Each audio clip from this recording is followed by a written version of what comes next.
नमस्कार मित्रों, आज के योग शास्त्रीय वार्तालाप में आपका स्वागत। आज हम लोग जानेंगे शास्त्रीय संगीत और लोक संगीत के विषय में व्यंजना आर्ट एंड कल्चर सोसाइटी की संस्थापक डॉक्टर मधुरानी शुक्ला जी से। नमस्कार मैम। नमस्कार प्रसाद। सबसे पहले तो हम जानना चाहेंगे कि आपकी संगीत में रुचि कैसे है? संगीत तो मेरे घर में बचपन से था। एक लोकगीत था और मैं उसके द्वारा बताना चाहती हूँ। नानी मेरी सुबह उठ के और गाती थी कि तुम दीन बंधु भगवान खबर ल्यो मेरी, खबर ल्यो मेरी, दुख हरो द्वारिका नाथ शरण में तेरी। तो हम सब की सुबह ही इसी से होती थी और मम्मी शिवतांडव, महीन और बहुत सारी आराधना के बाद हमारे यहाँ रामायण पाठ होता था। रानी अम्मा दोनों मिलके करती थी, तो ये प्रतिदिन का होता था। हाँ, तो शास्त्रीय संगीत में भी रुचि थी और भैरवी, यमन ऐसे बहुत सारे राग वो गाती थी, उसकी बंदिशें गुनगुनाती थी। इसीलिए उनकी इच्छा थी कि हम सब बहनें भी संगीत क्षेत्र में आए। मेरी बड़ी बहन को भी उन्होंने सिखाया और हाई स्कूल इंटर उन्होंने सीखा। उसके बाद शादी हो गई। बीच वाली बहन को कैटेगरीज में ज़्यादा रुचि थी तो उसने इसको नहीं लिया और फिर मैं आई तो संगीत के लिए माँ से सुनते सुनते मैं भी घर में गाती थी और गाना, नृत्य करना और चित्रकारी ये मेरे अपने बहुत शौक थे। दिन भर मैं इन्हीं सब में लगी रहती थी। पढ़ना लिखना मुझे पसंद नहीं, तो सबसे पहले संगीत तो मुझे इसलिए दिलाया गया कि मैं हाई स्कूल पास कर सकूँ। अच्छा। उस समय 6 सब्जेक्ट होते थे और 5 पढ़ना पड़ेगा, एक सब्जेक्ट बिना पढ़े पास हो जाएंगे। तो संगीत तो मुझे भैया ने इसीलिए दिलवाया। और उसके बाद क्या हुआ, धीरे धीरे मैं इंटर में गई। मेरी गुरु आई कॉलेज में, डॉक्टर शारदा विलखकर, तो वो मुझे बहुत अच्छी लगती थी। तो उन्होंने बताया कि मैं 3 बजे उठ के रियाज करती थी। ये सब जब मैंने सुना तो मैं उनको इम्प्रेस करने के लिए खूब रियाज करने लगी और 3 बजे से उठ के। वो रुझान उनको इम्प्रेस करने के चक्कर में हुआ था, मगर वो मेरे जीवन का एक अभिन्न अंग बन गया।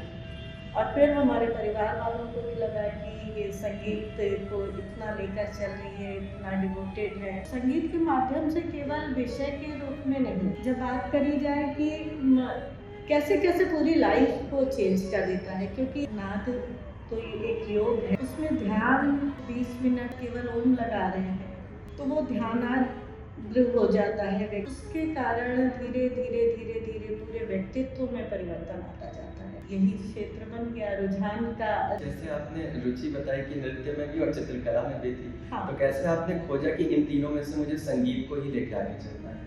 एक तो आपने बताया कि आपको इसलिए दिलाया गया क्योंकि आप पास हो जाए, लेकिन वो तो दूसरों द्वारा दिलाया गया। आपका इंटरेस्ट कैसे आया कि इन तीनों में से किसी एक को ज़्यादा? देखो, नृत्य तो हमें केवल घर के नृत्य की सुविधा थी कि हम लोग घरेलू ढोलक पे नृत्य हो रहा है। हमारे यहाँ जन्माष्टमी होती थी, हमारे यहाँ कृष्ण जी की छठी बरही और ये रामनवमी पे कीर्तन होता था, या हमारे यहाँ शिवरात्रि पे पूरा रात्रि जागरण होता था। तो उसमें ही जब कीर्तन भजन हो जाता था तो नृत्य के लिए मुझे उठा दिया जाता था। कॉलेज में मैं बहुत फेमस थी डांस के मामले में। मुझे तो अमिताभ बच्चन कहते थे क्योंकि मैं अमिताभ बच्चन के सारे गाने पे डांस करती थी। उसी समय लव स्टोरी जैसी फिल्में भी आई थी तो कुमार गौरव विजेता बन के हम 2 फ्रेंड्स मिल के गाते, तो मैं जिस भी क्लास के सामने से गुजरती थी मुझे पकड़ के खींच दिया जाता था। कॉलेज में मैं 13 साल कृष्ण बनी। हाँ, और मैंने रासलीला में नृत्य किया है। तो इस तरह से क्लासिकल ट्रेनिंग नहीं लेने का डर से ट्रेनिंग की बात है तो मैं BFA करना चाहती थी। मेरा अपना रुझान था, मगर BFA होता था BHU में।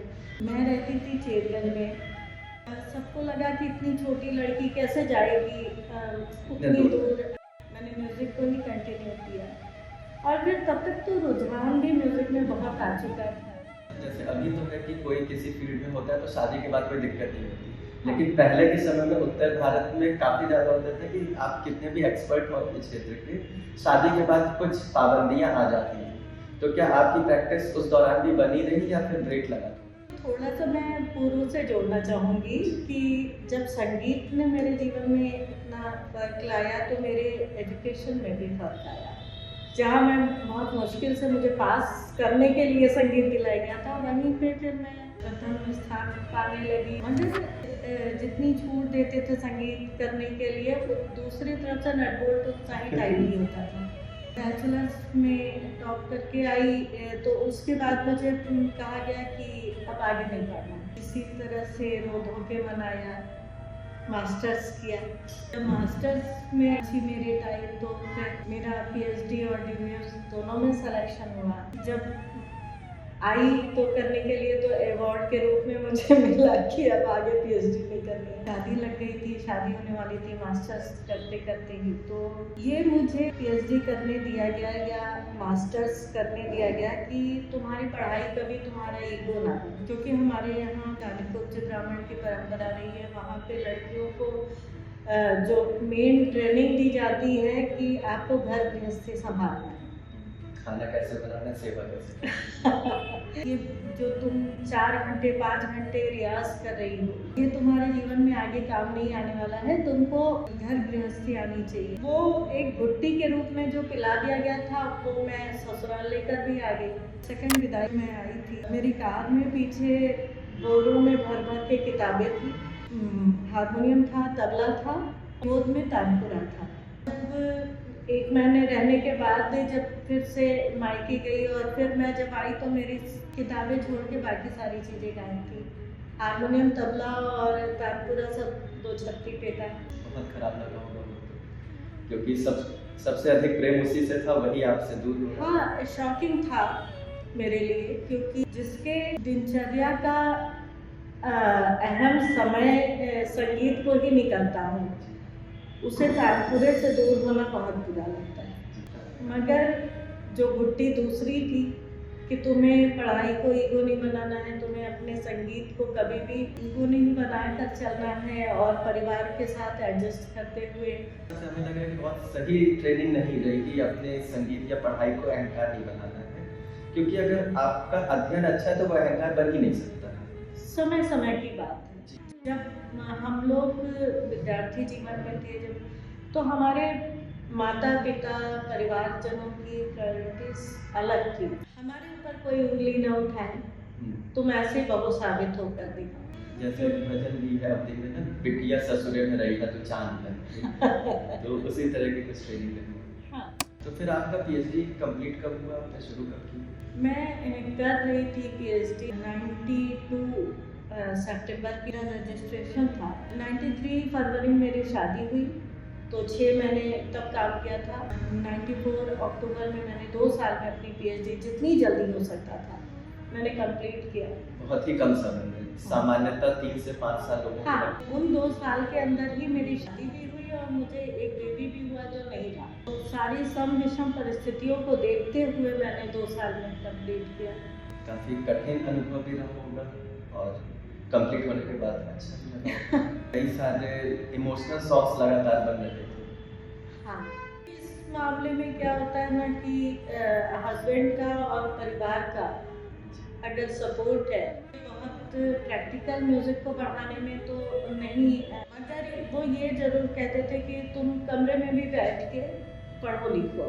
फिर जब बेबी हुई और नहीं रही तो फिर इमोशनली मैं थोड़ा सा टूटी थी। उस समय मेरी मदर इन लॉ भी कहती थी कि तुम रो क्यों रही हो, बैठ के अपना लिखो पढ़ो। एक रूप से सपोर्ट भी मिला है। हाँ, पढ़ने के लिए तो सपोर्ट मिला कि तुम अपनी पीएचडी जल्दी कंप्लीट कर लो। और हमने सुना कि आपने नेट में भी ऑल इंडिया टॉप किया लंबे गैप के बाद। हाँ 10 साल का गैप था, पढ़ने के लिए फिर से शुरू किया मैंने। तो मेथड 10 घंटे, क्योंकि आज की जो सीबीएसई बोर्ड वाली पढ़ाई तो थी नहीं जी। हम लोग ने यूपी बोर्ड से पढ़ा था और वहाँ के सिलेबस वगैरह डिफरेंट होते थे। बहुत ज़्यादा। तो उसमें नेट की तैयारी और जो फर्स्ट पेपर था वो बहुत टफ लगता था। मेरे हस्बैंड के IAS पीसीएस नोटेशंस के बुक्स थी, उनको मैं पढ़ती थी और सेकंड अटेम्प्ट में मेरा क्वालिफाई हुआ।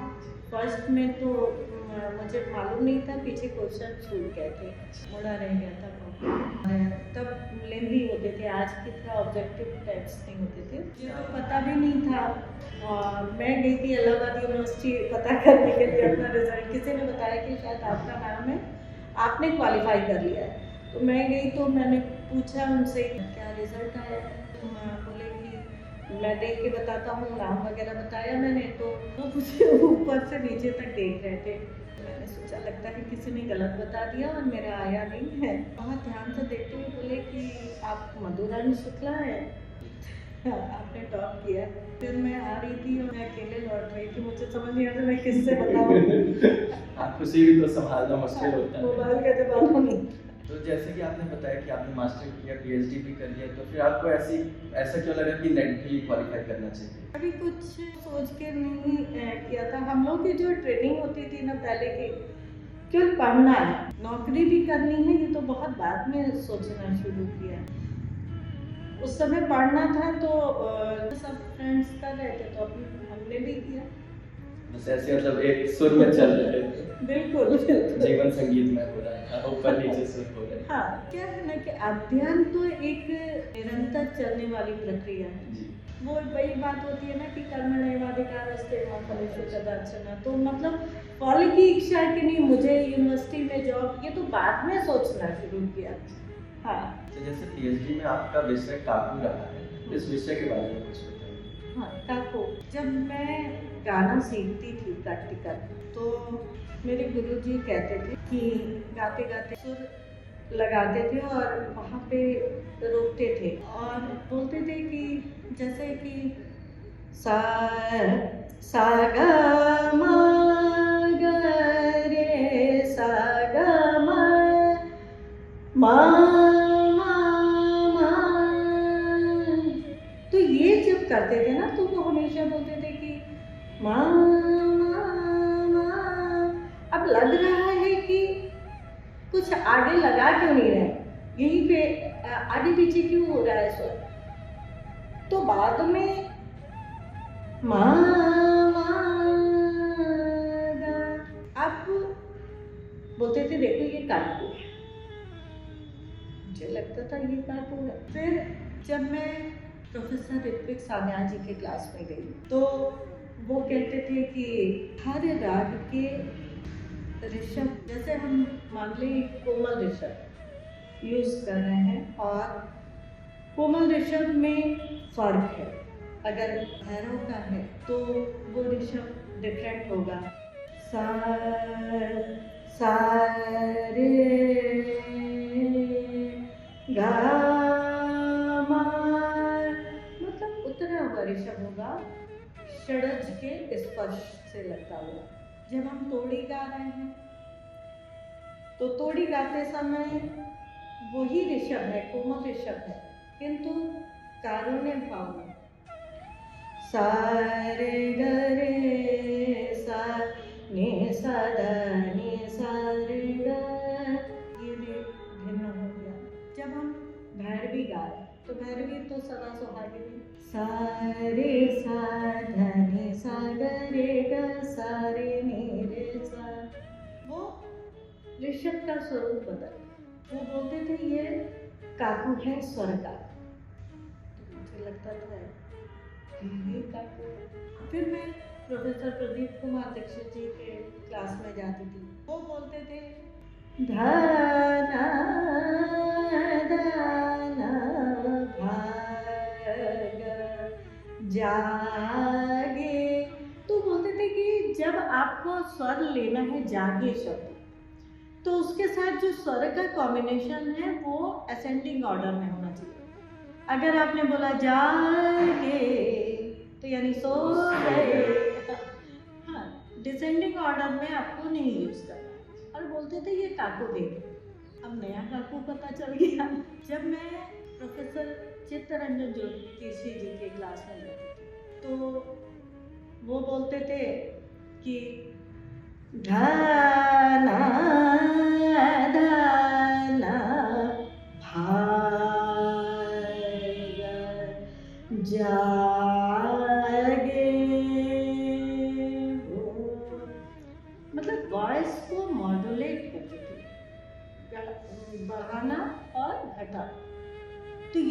मॉड्यूलेशन होता था, वो बोलते थे ये काकू भेद। गोरी तोरे मतलब इस तरह से इस खूबसूरती के साथ वो आवाज को मॉड्यूलेट करते थे और बोलते थे ये काकू भेद है। एक और काकू आ गया। हम लोग लकी रहे कि जिस 2 साल में मैंने पढ़ा वहाँ पे पद्म विभूषण गिरजा देवी जी विजिटिंग प्रोफेसर थी। वो पढ़ाती थी, सिखाती थी क्लास में सबको। तो हम लोग कुछ बच्चे उनके पास बैठते थे और वो बोलती थी कि इतनी आराज मोरी मान। हम लोग बोलते थे कि इतनी आराज मोरी मान। फिर वो बोलती इतनी, हम लोग बोलते थे इतनी। तो वो तो बनारसी उस लहजे में बोलती थी कि इतना मांगू ना तो कौनो ना दे। बड़े ही उसमें कहती थी कि इतनी। तो वो जो इतना स्वर का सूक्ष्म अंतर शब्द को मैं कहाँ पे हमें न्यास करना है कहाँ। तो जब चर्चा होती थी तो बड़े अच्छे से अर्चना मैम क्लास में बैठी थी एक दिन उनके, सुन रही थी, बोली कितना सुंदर काकू भेद प्रयोग करें। हमने कहा ये तो 5वां काकू आ गया। तो अब वो बालपन में चल रहा था। तो फिर जब पीएचडी के लिए चयन करना है तो फिर मैंने अपने सर से कहा कि इतने सारे काकू भेद हैं सर, मैं चाहती हूँ कि अगर इस पर कुछ कार्य करूँ। तो सर ने बहुत इंटरेस्ट लिया और प्रोफेसर प्रेमलता शर्मा जी जो कि हमारे सर की भी गुरु जी थी, उनके पास सर गए और उन्होंने विषय बनाया काकू का अध्ययन संगीत शास्त्र, वाचिक परंपरा और पाश्चात्य विचार के आधार पर। तो मैंने वेद से लेके वेस्टर्न म्यूजिक तक काकू भेद पे कार्य किया। वेस्टर्न में किस तरह से? देखो स्वर इसकी बात है जहाँ तक आती है, शब्द की बात नहीं है। वॉइस मॉड्यूलेशन वेस्टर्न में काकू भेद के रूप में बहुत इंटोनेशन और इन्फ्लेक्शन, ये 2 शब्द ऐसे हैं कि जिनको हम काकू भेद के रूप में जोड़ सकते हैं और इनसे ही मैंने जोड़ा है। लिखित रूप से वहाँ पे नहीं मिला। मैंने बहुत विदेशी लोगों का इंटरव्यू भी किया। रिचर्ड जी जिनका दुबक पे बहुत अच्छा कार्य था, सान्याल जी मेरे गुरु जी के साथ उन्होंने ग्रंथ भी रचा है, उनसे भी बात की। तो सभी का ये कहना था कि वेस्टर्न म्यूजिक में कार्य नहीं हुआ है। मैंने ही खोज के इंटोनेशन और इन्फ्लेक्शन 2 ऐसे शब्दों को अपने गुरुजी के निर्देशन में प्रोफेसर ऋत्विक सान्याल जी उनके निर्देशन में फिर पीएचडी किया, इस विषय को विस्तार दिया। पहले मैं ये बताना भूल गई बात में कि मैंने प्रायोगिक रूप से संगीत की शिक्षा जो ली वो पंडित देवानंद पाठक जी से प्राप्त। जैसे कि आपने अभी अपने संगीत के शास्त्रीय पक्ष को काफ़ी अच्छे से बताया और आप लोक संगीत में भी बहुत अच्छा काम कर रही हैं, काफ़ी ऑर्गेनाइज करती हैं इवेंट्स भी और कॉन्फ्रेंस भी। तो लोक संगीत और शास्त्रीय संगीत किस तरह से अलग है और एक दूसरे के पूरक भी हैं, ये दोनों चीज़ हमें सुनने को मिलती है, तो इसके विषय में थोड़ा। तुम्हारे प्रश्न के कई पार्ट्स बने। यहाँ पर जब शादी के बाद मैंने कहा ना कि पढ़ने का, जानने का, नया कुछ करने का बहुत शौक था। हमारे घर के पीछे में ही रहते थे पंडित युक्तिभद्र दीक्षित जी, उनके पास जाना मैंने शुरू किया। मैं उनसे जानना चाहती थी लोक संगीत के जो लिखित पक्ष है उसके बारे में बातें करती थी। तो एक विधिवत चर्चा के मध्य फिर उन्होंने मुझे कहा कि तुम इतना रुझान रखती हो, तुम फेलोशिप करा दो। मैंने सीनियर फेलोशिप के लिए अप्लाई किया और चांस की बात है कि बहुत जल्दी में किया था, 2 दिन के अंदर।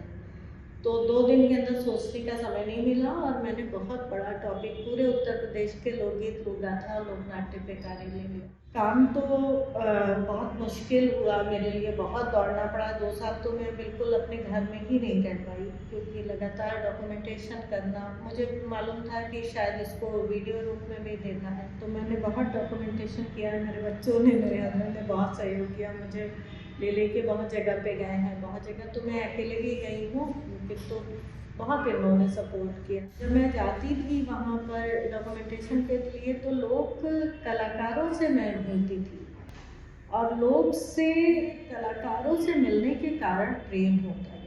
वो इतने सहज, सरल, निष्कपट और उदार मना होते। मैं कहीं भी गई, किसी ने मुझसे, लोग के व्यक्ति ने कुछ छुपाया, मैं एक गाना चर्चा करती थी और वो मुझे 10 गाने बता देती। तो लगभग हमारे पास 5000 गीतों का डॉक्यूमेंटेशन हो गया। फिर मैं सीनियर फेलोशिप मेरी 2013 में कंप्लीट हो गई और मैंने फिर सोचा कि लोग के लिए भी करते रहना चाहिए, शास्त्रीय संगीत के लिए तो कर ही रही हूँ। और उसके कारण मैंने बच्चों में लोग के प्रति लगाव हो, लोग के प्रति सम्मान हो, लोग के प्रति रुझान हो, ये चीज़ देने के लिए मैंने सोचा कि अब मैं जो युवा विद्यार्थी हैं, जो अपने एकेडमिक्स को पूरा कर रहे हैं और जोड़ने का कार्य करें। अब तो शादी ब्याह में भी नहीं होता है तो लोग दूर होते जा रहे हैं। ऐसे समय में हम लोगों ने ये बीड़ा उठाया। लोक के धरातल पर ही शास्त्र का निर्माण हुआ है। लोक पहले से थे, शास्त्र बाद में आया। लोक संगीत जो है वो शास्त्रीय संगीत की जननी। धुन पहले से थी, स्वर पहले से थे। हमारे वेद मंत्र को उठा लें, वेद मंत्र में भी 2-3 स्वरों का सन्निवेश है।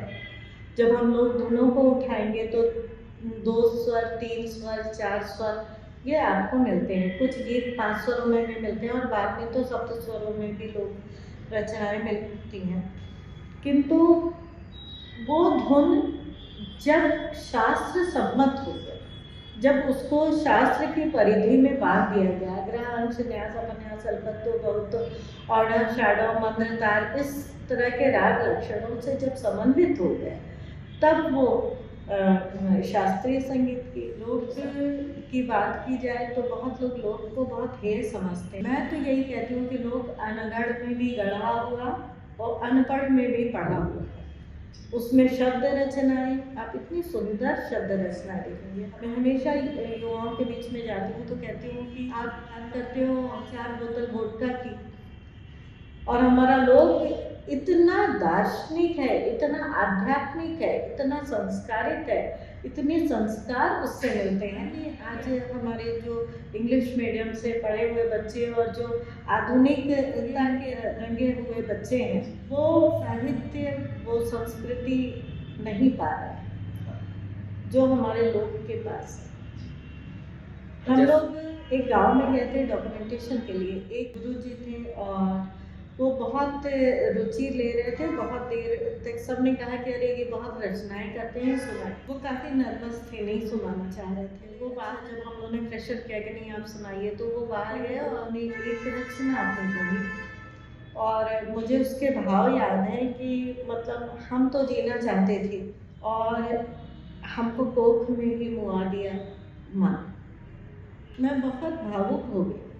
मैंने कहा कि आज हम लोग की संस्कृति किधर जा रही है। हम आधुनिकता के उसमें ऐसे ऐसे गाने, इतने वल्गर गाने सुन रहे हैं, देख रहे हैं। साहित्य का जहाँ पे कोई वो नहीं है, वहाँ पे लोग इतना सरल है।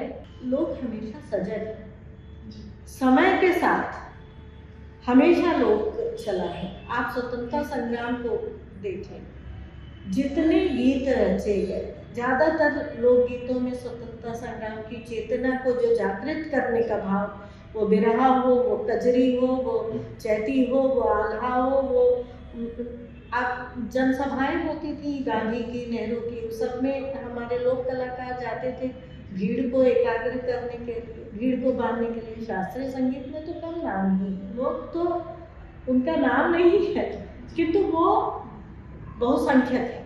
और अभी आप कोरोना काल को उठा के देखो, जितनी रचनाएं लोक में कोरोना से लड़ने के लिए हुई हैं, शायद ही किसी चीज में हुई। गिनी चुनी रचनाएं शास्त्रीय संगीत में सुनने को आई, किंतु लोक ने बहुत रचा, जीवंत रखा।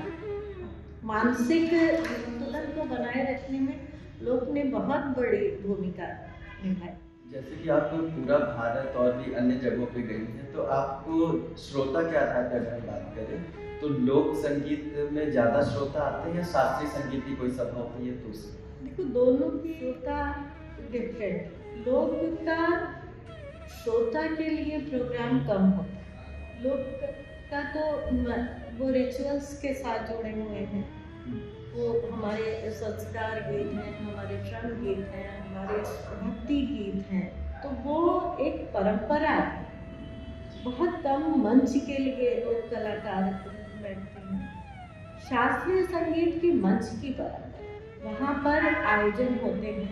शास्त्रीय संगीत संख्या की दृष्टि से अगर देखा जाए तो हमेशा क्लास और मास में फर्क है। तो उसका एक विशेष वर्ग है जो आनंद लेता है और सुनता है, समझता है। हालांकि मैं मानती हूँ कि शास्त्रीय संगीत भले ही सीखे ना, अगर उसको सुनते हैं तो वो आपके दिल दिमाग पे बहुत सकारात्मक प्रभाव डालते हैं। और लोक संगीत अब मंच पर भी होने लगा है, उसकी अपनी ऑडियंस है। कुछ मैं कलाकारों का भी नाम लेना चाहूँगी कि जैसे शारदा सिन्हा जी हैं, जैसे मालिनी अवस्थी जी हैं, इन जैसे लोगों ने लोक संगीत को लोकप्रिय बनाया। लोग सुनना शुरू किए। हाँ, सुनना शुरू किए। मैं देखती हूँ इंजीनियरिंग कॉलेजेस में जाते हैं, साइंस इंस्टीट्यूट में जाते हैं। अब वहाँ पे अगर जो बच्चे इंजीनियरिंग के हैं, साइंटिस्ट हैं, ऐसे बच्चे जुड़ रहे हैं, लोक संगीत को जान रहे हैं, सुन रहे हैं, समझ रहे हैं, उस पर नृत्य कर रहे हैं और उसको अगर समझाते हुए कर रहे हैं तो उससे एक जुड़ाव तो पैदा होता है। तो अब शास्त्रीय संगीत के समान ही लोक संगीत भी अगर मंच पे हो रहा है तो उसको सुनने के लिए ऑडियंस आती है। जैसे कि आपकी संस्था है व्यंजना आर्ट एंड कल्चर सोसाइटी, तो ये मुख्य रूप से किस दिशा में काम करती है? ये संगीत के जैसे लोक और शास्त्रीय दोनों पक्ष में काम कर रही है, किसी एक पे अभिकेंद्रित? व्यंजना आर्ट एंड कल्चर सोसाइटी तो पूरी तरह कला और संस्कृति के लिए समर्पित है। कहीं से बंधन नहीं है कि हाँ, वो लोक और शास्त्र का कोई भेद नहीं है। मैं ये मानती हूँ कि लोक आधारशिला है और शास्त्र आज के युवाओं से जुड़ने के लिए आवश्यक है। तो दोनों पे कार्य होना चाहिए। कला के और भी पक्ष हैं, चित्रकारी है, नाटक है, मूर्ति कला है। अभी हम कार्य बहुत कम कर पा रहे हैं और करने के लिए इच्छा रखते हैं और साथ में हम चाहते हैं कि हमारे विद्यार्थी कला और उसके शास्त्र दोनों ही पक्षों से परिचित हों, जुड़े। लोक और शास्त्र का कोई भेद न रखते हुए हम कला पे कार्य करते हैं, जहाँ भी जैसा भी मौका मिलेगा। जैसे अभी हमने ध्रुपद उत्सव भी किया, हमने फाल्गुनी बयार करके 16 दिन का लोक का कार्यक्रम भी किया, बहुत सारी कार्यशालाएं लोक पर भी की हैं, बहुत सारी शास्त्रीय संगीत पर भी किए। तो सभी संगीत तो संगीत है। अगर आज के लोग जो शास्त्रीय संगीत या लोक संगीत को नहीं पसंद कर रहे, ऐसे भी लोग हैं स्पेशली युवाओं में, तो उनको आप क्या कहना चाहेंगी? किस तरह से वो अपना रुझान इस तरफ ला सकते हैं? उसके लिए हम लोग को क्या करना चाहिए? लोक और शास्त्रीय संगीत नहीं सुनना चाहते हैं तो फिल्म संगीत सुनें। वो संगीत से जुड़े, वो मन को शांति देता है, दिमाग को स्थिरता देता है और आपको बहुत ही सकारात्मक ऊर्जा प्रदान करता है। तो संगीत से जुड़े। और बहुत सारे करियर भी हैं संगीत के माध्यम से, तो उस पर फिर कभी चर्चा होगी। धन्यवाद आपका इतनी बारीकी के साथ लोक संस्कृति, लोक संगीत और शास्त्रीय संगीत के विषय में बताया। साथ ही में आपने बताया किस तरह से लाइफ में अप एंड डाउन होते रहे, उसके बावजूद आपने अपना अध्ययन जारी रखा। और ये एक बड़ा मैसेज हम लोग को मिलता है कि कुछ भी हो जाए, अगर हम अध्ययन करते रहेंगे तो अपने जीवन को हमेशा बैलेंस रख सकेंगे। तो योग शास्त्री का आज का वार्तालाप सत्र यहीं पर समाप्त।